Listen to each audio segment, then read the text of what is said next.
All right, good day everybody. Okay, so today we want to look at how to represent a complex number on a Gantt diagram. Okay, how to represent a complex number on a Gantt diagram. So it's actually very simple. So this is the graph we are going to be using. You should understand that or you must understand that this particular axis is what we call the vertical axis, and that is your imaginary axis. Why this is your real axis? So in a graph, right, you have this. These values are negative values, while these values are what are negative, are positive values. So we can say that this is real, this real or positive real, while this one is what is negative real. This is positive what positive imaginary, while this one is what negative imaginary. So this is what you are going to be using to represent the Argand diagram. So Argand diagram is actually, or basically, the graphical representation of a complex number. So I'm going to draw this chart in this place. So I'll have something like this. I'll have something like this. Okay. So what is here? This is my positive imaginary. Then what is here? This is my positive real. All right. This is my negative real, and this is my positive what imaginary. Positive imaginary, negative imaginary, positive real, then negative real. So if I check the numbers that I'm given, all right, I have z1 is equal to 2 plus 3i. Of course, we should know that a complex number, all right, is in form of what? Z is equal to x plus iy, all right, where your x and y are the real value, then I is what is the imaginary value. So what am I going to do? I can look at all the values. The highest value I have in this place, okay, is just I have 4, right, as the highest value, right? So I can just decide to do 1, right, 2, right, 3, and 4. Okay, then for the negative axis, this minus 1, this is minus 2, and this is minus 3, and this is minus 4. Okay, then this real, right, I can have real value here.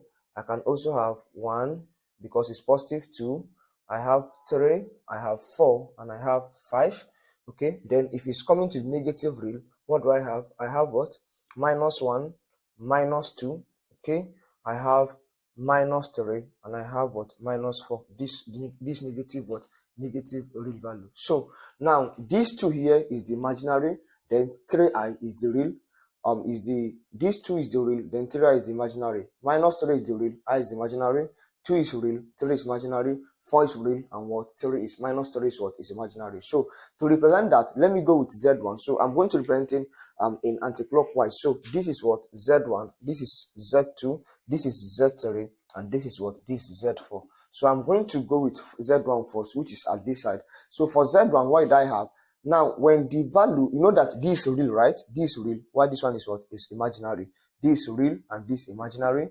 This is real and this what? Imaginary. The same thing. This real and this what? Imaginary. All right. So now, if I'm to represent z1 is equal to 2 plus 3i, so that means 2 is going to be at the real value. So what is the real value of x? All right, nothing, I'm using this general formula. The real value of x, all right, is at this side.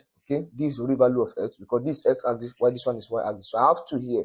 Then these 2, I'm going to use a broken line to take it up. So I have 2 here. Then I have 3i here. Okay, I have 2 and 3i. So these 2 and this 3i. So it means that when 2 is at the real side, the imaginary must also be what? Positive what? 3. So positive real, then positive imaginary. So I'll connect it. So where do I have 3? The imaginary is what? Is 3 at this side. So I'm going to connect 3 and what? 3 and 2. So that 3 and 2 is what? Is the value of what? Of z1. This is the representation of what? Z1 is equal to what? 2 plus what? 2 plus 3i. So when what? Imaginary is 3i, then real is equal to what? Real is equal to 2. So use a broken line to connect it. That is how to find your Argand diagram. Then you can replicate that same thing, all right, with all other values. For instance, if I'm going for minus 3 plus i, okay, minus 3 plus i, that is for z2. Now they said minus 3, that means you have minus 3 at the real value. Where's our real? This are real value, negative real value. So you have minus 3 here. Then you have plus I, all right, plus I. The coefficient of I here is 1. So you are going to connect what? This minus 3 and this what? This value of what? Of 1. So this is what? Z2. So the Argand diagram here is what? Is equivalent to what? To minus what? 3, then plus what? Plus I. So we have Z2 is equal to what?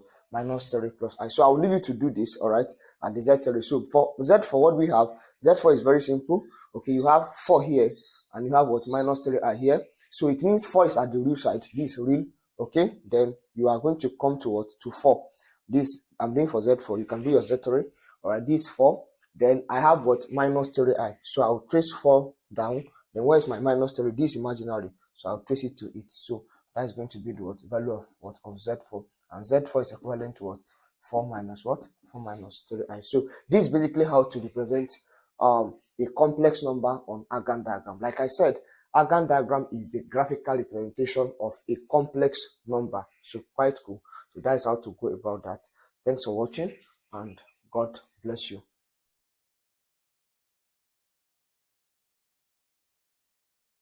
Okay, so now we have 2 questions here. All right, this is how to express, all right, a complex number in a polar form. Okay, so to express a complex number in a polar form, so we have to express the following in the polar form: z is equal to minus 4 plus 3i. So there are 2 equations or 3 equations you need to take note of. All right, the first one is how to calculate for the value of r. So if you, this your opposite side, this adjacent and this hypotenuse, if you use Pythagoras theorem, you have r square is equal to, now we have what, a square. You can say b square plus what, a square, or r square is equal to what, is equal to a square plus what, plus b square. All right, because Pythagoras theorem says that hypotenuse square, which is r square, is equal to opposite square, that is b square plus adjacent square. So b square plus a square. So then the value of r, all right, will give us what, square root of what, a square plus what, plus b square. So anytime you have to determine, all right, the you have to express a complex number in polar form, that is the first thing to find. You're going to be finding the value of r. Okay, now to find the value of r, all right, we know that our z is supposed to be a plus ib. All right, a plus ib. So if that is the case, now to find the value of r in this place, now this value is for a. Okay, you can say that this what, a, why this one is what, is b. All right, this b, this one is a, and this one is what, is b. Always take note of that. Now somebody gave a question, all right, while we're doing tutorial yesterday, that what of if z is just equal to, for instance, 3. If z is equal to 3 alone without any other value in that place, it means that they only give what, a, then b becomes what, b becomes 0. All right, because no value was given to b, so b becomes 0. So this a is the real, all right, b is the imaginary, a is the real, b is the imaginary. So but for the value of r that we're supposed to calculate for, if we are to express a complex number in a polar form, it give us a value of what, a square plus what, plus b square. So what we're going to be having, that is what, r is equal to, now if you take the quotient of a here is minus 4, the quotient of I here is plus 3. So we can say for the first one, a is equal to minus 4 and b is equal to what, is equal to 3. So what do we have? We have r is equal to square root of a square, that is minus 4 square, all right, then plus b square, that is plus what, plus 3 square. So what do we have? R is equal to minus 4 square will give us what, will give us 16, plus 3 square will give us a value of 9. Then r is equal to square root of 16 plus 9 will give us 25. Then r is equal to square root of 25 will give us what, will give us 5. That's the first thing to do. Now if you have done that, all right, now you have found the value of r here, which is the first step. So step number 1 has been done. Then the second step is to note that now if you find the value of cos theta here, all right, cos here, cos theta is going to be what? Cos theta is going to be adjacent, all right, over hypotenuse. Where's your adjacent? Adjacent is what? Is a. Hypotenuse is what? Is r. Okay, so if you say cos theta is equal to what? Adjacent, which is what? A over what? Over r.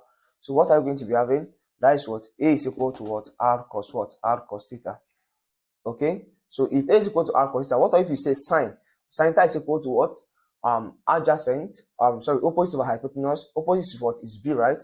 That is b divided by what? B divided by r. So we can say that sine theta is equal to b divided by what? R. Then r sine theta is equal to what? B. So now if you bring those two values, the first one is what?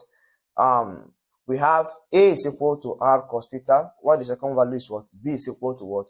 R sine what? Sine theta. So if you recall this equation and bring it inside, what do we have? Z is equal to what? A plus what? A plus IB. This is the polar form of a complex number. Then Z is equal to, what is A? A is now R cos theta. So you have what?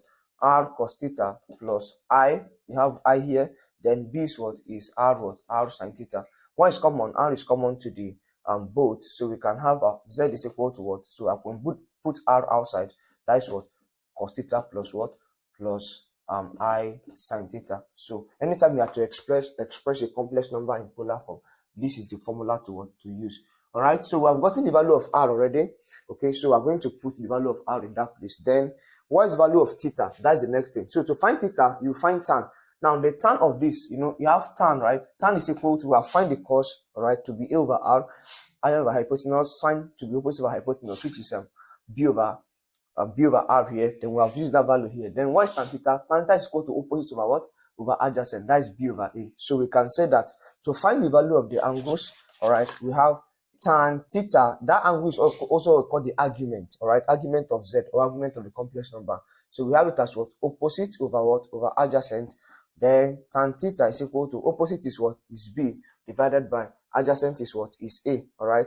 Then if you make that of the formula, what do you have? Theta is equal to what? Tan inverse of what? Of B over what? Of B over A. So this is what is called the argument of Z or the angle. So we find out already. Then we need what? Theta to be able to transform that to polar form. So then we can recall Z is equal to, all right, to have this value in polar form, our R was what? Was 5 already. Now if R is equal to 5, now cos theta here, all right, now to find the value of theta, so we can just put it. So we can say theta is equal to tan inverse of, what is B? B here is equivalent to 3. So we can say tan inverse, all right, of 3 divided by, what is A? A is what? A is minus 4. Okay, 3 over 4 alone, all right, will give us a value of 0.75. If you find the tan inverse of 0.75, it's supposed to give us what? It's supposed to give us 36.87, but you have a negative value in that place, so you have minus 36.87. Are you going to put it? No, you are not going to put that. The next thing is to locate, all right, the quadrant. All right, to find the quadrant, this is what to do. It is very easy. This is how to find the quadrant of the what? Of the angle. So to find the quadrant, we are going to be checking what quadrant it belongs. So if you want to check that, we are going to do something of this nature. We can do something like this. All right, so now what do you have? You have minus 4 at the what? At the real value. Then we have 3 at the imaginary. So if it's minus 4, all right, this is like the first quadrant. This is the first quadrant. Okay, this is the second quadrant. This is the third quadrant. And this is the what? This is the fourth quadrant. So you're having minus 4. So minus 4, all right, from the Argand diagram is supposed to be what? At this, because this is real. So minus 4 is at this side. Minus 4, why are we tracing it to? We are tracing it to what? Minus 4 and what? And 3. So what do we have? 3. 3 is at the imaginary, positive 3. So it's at this side. So that means it falls at what? At the second quadrant. Okay? So this minus 4 and what? And 3. Minus 4 at real side, then imaginary is what? Is 3. So it falls at the second quadrant. And the value of second quadrant is what? 180 minus what?